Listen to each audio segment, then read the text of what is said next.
જૂનાગઢના કેશોદ તાલુકામાં રાત્રિથી સવાર સુધી ધોધમાર વરસાદ વરસ્યો। સોંદરડા ગામમાં સવાર સુધીમાં 5 ઇંચથી વધુ વરસાદ વરસ્યો। ભારે વરસાદથી નોળી નદીમાં નવા નીર આવ્યા। નોળી નદી પરની નદી બે કાંઠે વહેતી થઈ। નદી પર આવેલો ચેકડેમ ઓવરફ્લો થયો। વાવણી લાયક વરસાદ થતા ખેડૂતો પણ ખુશખુશાલ થયા।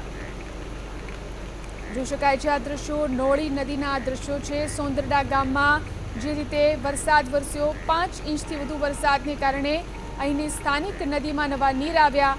ભારે વરસાદથી નોળી નદીમાં નવા નીર આવ્યા। નોળી નદી પર નદી બે કાંઠે વહેતી જોવા મળી। નદી પર આવેલો ચેકડેમ પણ ઓવરફ્લો થયો। વાવણી લાયક વરસાદ થયો છે, જેના કારણે આ વિસ્તારમાં ખેડૂતો ખુશખુશાલ છે।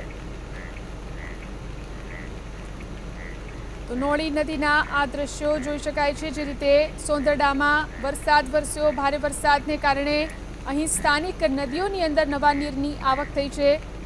નદી પરનો ચેકડેમ પણ ઓવરફ્લો થયો છે। સોંદરડાની નોળી નદીના આ દ્રશ્યો છે। નદી બે કાંઠે વહી રહી છે। નદી બે કાંઠે થતા અહીંના ખેડૂતો પણ ખુશખુશાલ થયા છે। જૂનાગઢના કેશોદમાં ધોધમાર વરસાદ વરસ્યો। સોંદરડાની અંદર જે રીતે વરસાદ વરસ્યો, સોંદરડા ગામમાં 5 ઇંચથી વધુ વરસાદ થયો છે। ભારે વરસાદને કારણે અહીંની નોળી નદીમાં નવા નીર આવ્યા છે। નોળી નદીના દ્રશ્યો છે। નદી બે કાંઠે વહેતી જોવા મળી। નદી પરનો ચેકડેમ પણ ઓવરફ્લો થયો છે।